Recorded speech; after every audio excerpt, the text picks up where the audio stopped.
All right, so we're doing a Classkick today. So remember classkick.com, you're going to click login, and then you're going to choose student.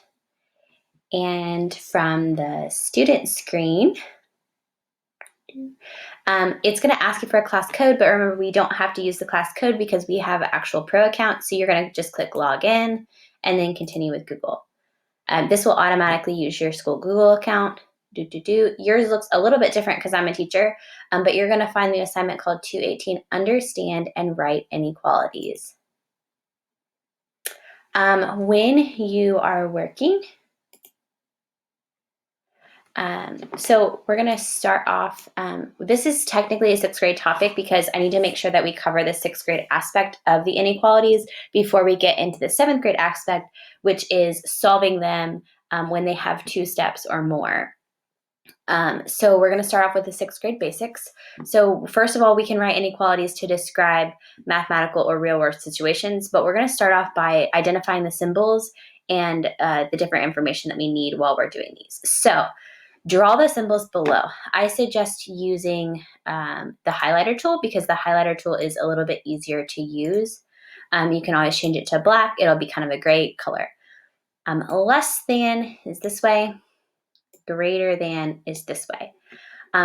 In fifth grade or elementary school, you probably didn't use the less than or equal to or the greater than or equal to symbol. So what this one is it's a less than symbol with half of the equal sign underneath it. So it's like underlined. And while we're working in Classkick, we don't have access to a mathematical keyboard. So we're just going to use the less than symbol and then the equal symbol right after it. And that looks really ugly, so I'm going to erase that. Let me use the pencil. So we're going to use the less than symbol with the equals symbol afterwards. And that's how we'll use that while we have to type it. But if you had access to a mathematical keyboard, you could actually access this symbol. The same thing is going to happen with a greater than or equal to. We're going to put a greater than sign and then an equals to sign afterwards. And then so greater than, it actually looks like this. It's just an underlined greater than symbol. And then not equal to is an equal sign that has a slash through it. And the slash always goes this direction. So when we actually type on the keyboard, since this says not first, we're going to use the slash this way. So the one that's, if you look at your keyboard, it's the one that's right next to the less than or greater than symbols, not, and then we're going to put your equal to symbol afterwards. If you keep scrolling down this page, there's a tip. So if the variable is first in an inequality statement, so right here, here's the inequality statement. If the variable is first in the inequality statement, the arrow of the line when graphing, will match the inequality arrow. So here's the arrow part, and this arrow part of this line that we drew to represent the things that make this true matches the arrow. So basically we could also read this as X, the answer is to the left of 3. And so what we see is this arrow is pointing to the left. So all of the things that are solutions to this are to the left of 3. This is not equal to 3, so we're going to use an open circle here because we're going to get all the way up like 2.999999999 all the way up to 3, but we cannot include 3 because 3 is not less than 3. But everything right before 3, right, just barely less than 3, and all the way to the left. My camera might be backwards, I don't know, but everything to the left here is going to be a solution to this. So bringing that up, I'm going to come back up here and I'm going to change back to my highlighter, and I'm going to make my highlighter like super, super skinny, and I'm going to change its color. So with these, when we're graphing, if it's less than or greater than, you're not including the number that you see in the inequality statement. So we're going to use an open circle for less than and greater than. But for less than or equal to or greater than or equal to, that number would also be included. So if I said,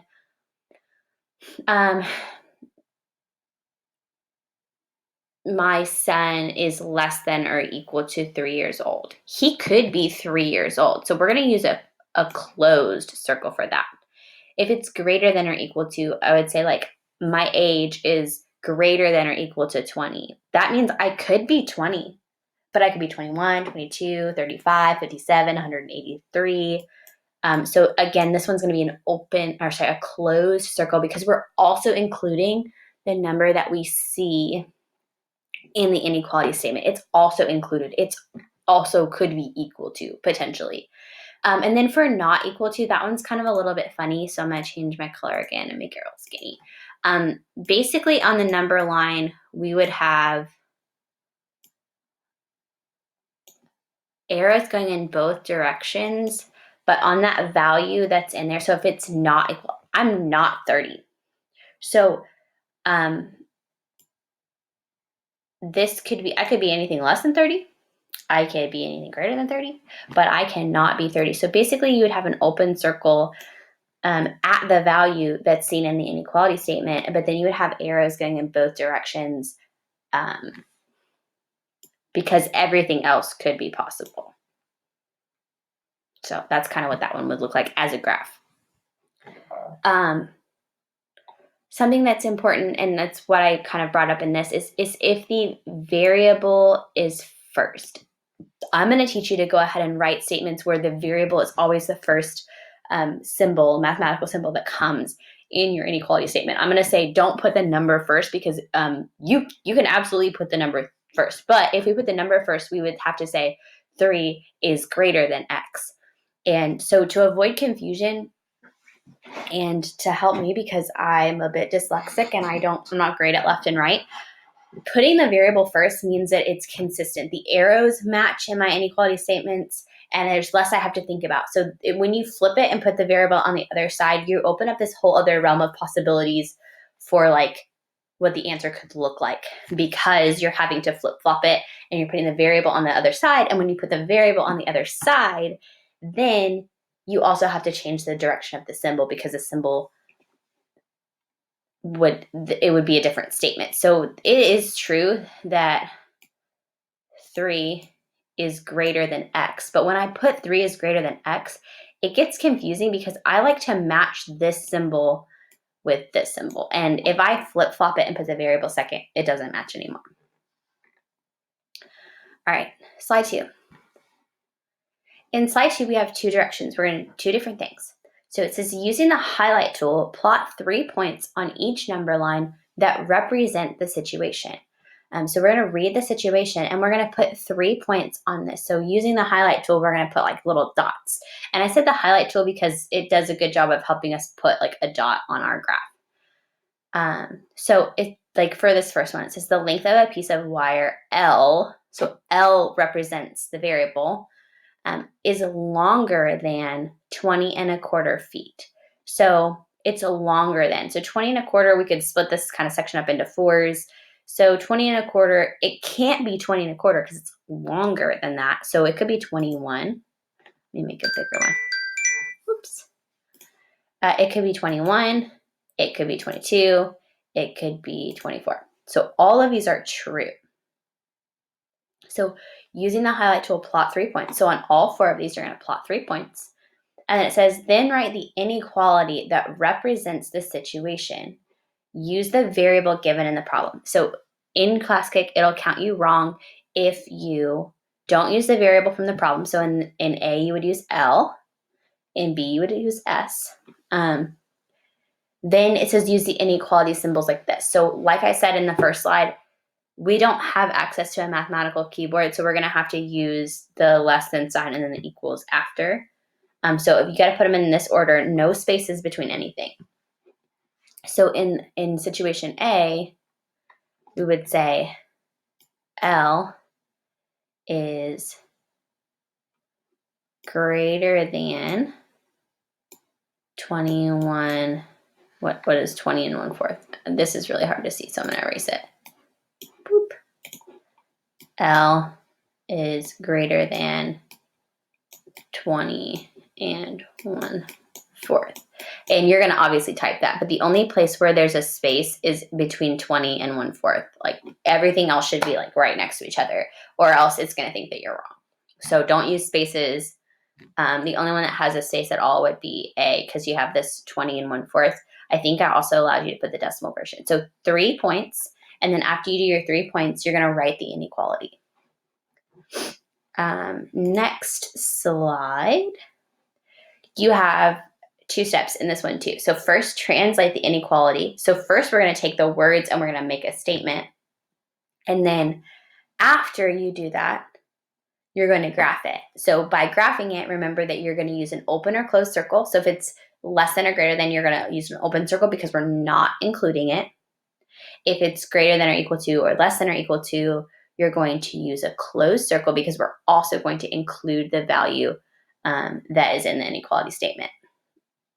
So the directions here say to use x for the variable. So a number less than 4. So x is a number and it's less than 4.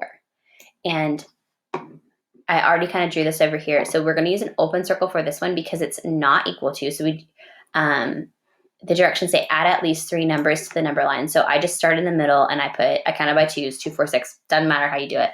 3 numbers. We're using an open circle at 4 because we cannot include 4. We could use 3.999999999, but we can't get all the way to 4. And then it's less than, so this says to the left, and this one also says to the left. And that's because I put a variable first. So use x for the variable. Remember to use the proper symbol. Don't put any spaces because it'll think you're wrong.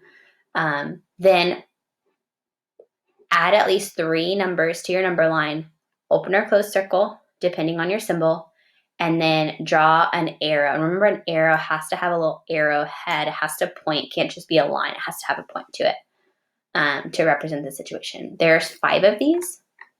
Pretty straightforward. Number 4, give 2 examples of each type of inequality. So you're making your own statement. So you can use your text tool. So something that's less than, it is Zoe, whoa.